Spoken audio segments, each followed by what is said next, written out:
Hello everyone, welcome back to my channel. And if you are new, then a warm welcome to you as well.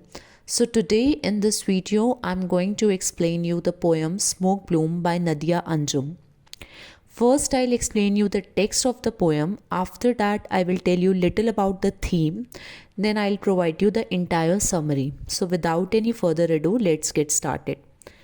I am full of the feeling of emptiness full means जो यहाँ पर poetess है वो कहती हैं कि उनके अंदर बहुत खालीपन की फीलिंग है, बहुत एम्पटीनेस की फीलिंग है, बहुत अकेला खाली वो खुद को महसूस कर रही हैं.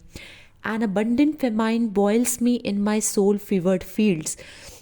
उनके अंदर बहुत ज़्यादा भूख है किसी चीज़ की. अबंडेंट फेमाइन मतलब बहुत ज़्यादा भूख.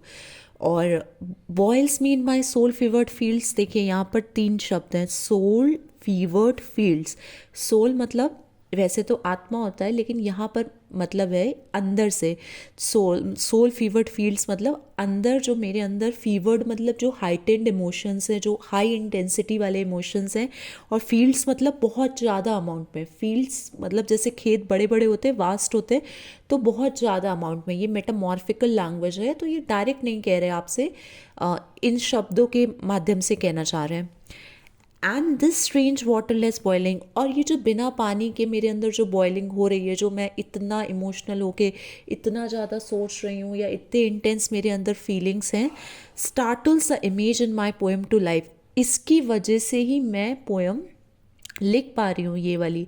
मतलब कि जो मैं सोच रही हूँ वो क्रिएटिव वर्क ही मुझे पोएम लिखने को प्रेरित कर रहा है.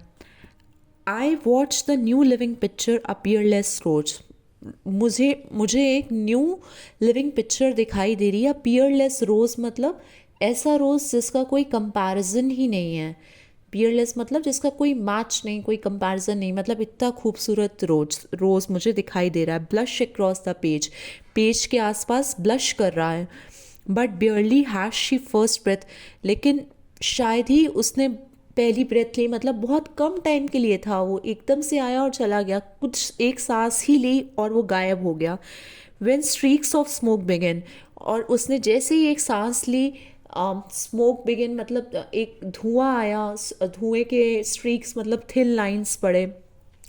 To obscure her face and fumes consume her perfume skin, जिससे कि उसका जो फेस है, ऑब्सक्योर मतलब अनक्लियर, बिल्कुल मतलब दिखाई नहीं दे रहा था, अनक्लियर हो गया. And fumes consumed her perfumed skin, और जो धुएं का जो फ्यूम्स थे, जो धुआं था, उसकी वजह से उसके जो परफ्यूम्ड स्किन है, मतलब जो उसका जो फ्रेग्रेंस है, जो उसकी खुशबू है, वो भी ख़राब हो गई. ठीक है. उसके बाद इसकी थीम पोएम की देख लें तो इसमें 2 चीज़ों की बात हुई है एक साथ, और 2 ऑपोजिट चीज़ों की. एक तो एम्पिटीनेस की फीलिंग है, और एक फुल भी बोला गया है. तो I am full of feeling of emptiness मतलब फुल और empty at the same time. तो ऐसी सिचुएशन में बोलते कि पैराडॉक्स यूज़ किया गया. तो पैराडॉक्सिकली जक्सटापोजिंग है द 2 इमोशंस. कौन से 2 इमोशंस? एम्पिटीनेस और सेंस ऑफ अबंडेंस मतलब फुलनेस की फीलिंग. ये दोनों ही इमोशंस बताए गए इसमें. The speaker experience inner turmoil represented by boils in my soul fevered fields. मतलब जो स्पीकर है उसको अंदर टर्मोइल मतलब उसके अंदर एक डिस्टर्बेंस टाइप का क्रिएट हो गया है, इमोशनल डिस्टर्बेंस, और जो कि इन वर्ड्स के थ्रू बताया गया है, इन माई सोल फीवर्ड फील्ड्स. उसके बाद थोड़ा थीम के बारे में और जान लेते हैं. तो यहाँ पर 4-5 चीज़ों की थीम है. एक तो इमोशनल स्ट्रगल की थीम है कि कितना राइटर जो है अंदर से परेशान है. Conflict between fullness and emptiness, full और एम्पिटी के बीच में जो हल्का फुल्का झगड़ा है वो दिखाया गया. फ्लीटिंग नेचर ऑफ क्रिएटिविटी की, जो क्रिएटिविटी है उसका फ्लीटिंग नेचर है, मतलब वो ज़्यादा समय तक टिक नहीं पाती. जैसे रोज़ खूबसूरत था, क्रिएटिव था, बट एकदम से धुआं आया और उसको ले गया, उसकी खूबसूरती को ख़राब कर गया. तो क्रिएटिविटी का फ्लीटिंग नेचर है. फिर fragility of artistic expression. Fragile मतलब होता है कि बहुत ही डेलिकेट, बहुत ही जैसे कहते हैं नाजुक सी चीज़ हो. तो आर्टिस्टिक एक्सप्रेशन भी फ्रेजाइल है, बहुत जल्दी वो चीज़ हट गई, बहुत नाजुक है. फिर स्ट्रगल फॉर क्रिएटिव ऑथेंटिसिटी, मतलब कि जो रियल है, जो ऑथेंटिक है, उसके लिए क्या स्ट्रगल है, उसके बारे में भी बात की गई. समरी पे आ जाते हैं. तो सबसे पहली चीज़ वही है, emotional turmoil and inner conflict. तो इमोशनल टर्मोइल, टर्मोइल मीन्स होता है कि जो ग्रेट डिस्टर्बेंस, कन्फ्यूजन या फिर अनसर्टेनिटी जो है पोएटिस के मन में, उसके बारे में बात हुई है। The poem vividly portraits the speaker inner emotional turmoil, उसके अंदर जो डिस्टर्बेंस और कन्फ्यूजन चल रहा है इमोशनली, उसको पोएम ने पोर्ट्रे किया है। End of the feelings and struggle with in, और उसके अंदर जो भी फीलिंग्स हैं और जो भी स्ट्रगल चल रहा है पोएटिस के मन में, उसके बारे में बात हुई है। Then next point is paradox of fullness and एम्पिटनेस।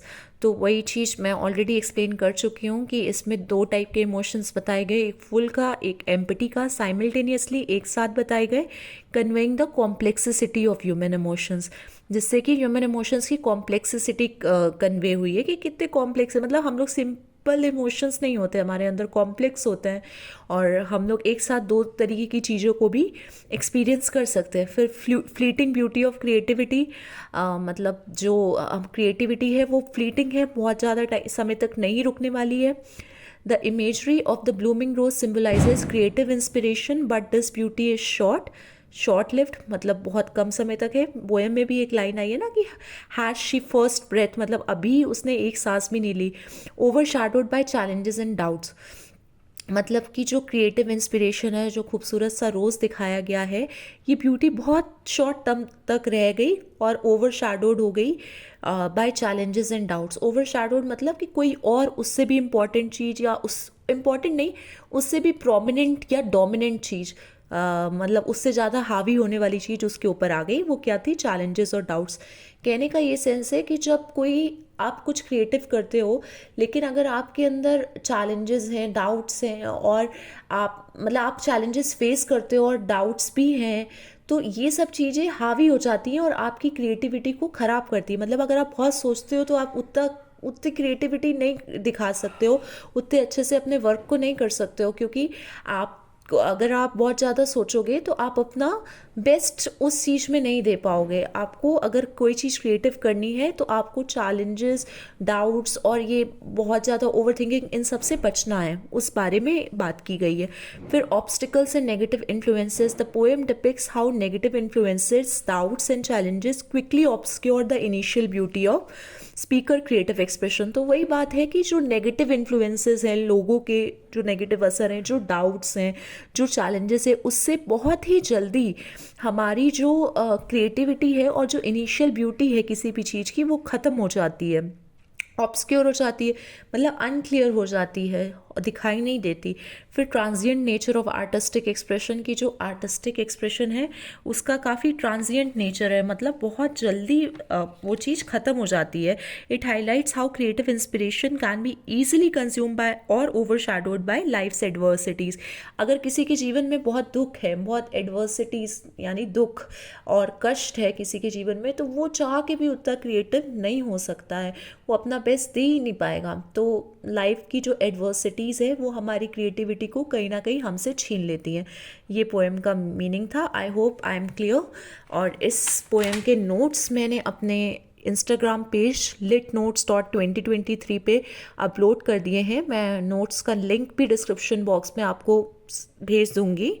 और अगर आपको वीडियो पसंद आता है तो प्लीज़ लाइक करिए, शेयर करिए, सब्सक्राइब करिए, और प्लीज़ अपने बाकी फ्रेंड्स या अपने क्लासमेट्स को भी इसको शेयर करने को कहिए, जिससे कि मुझे और मोटिवेशन मिले आगे वीडियोस बनाने का। Thank you so much for watching.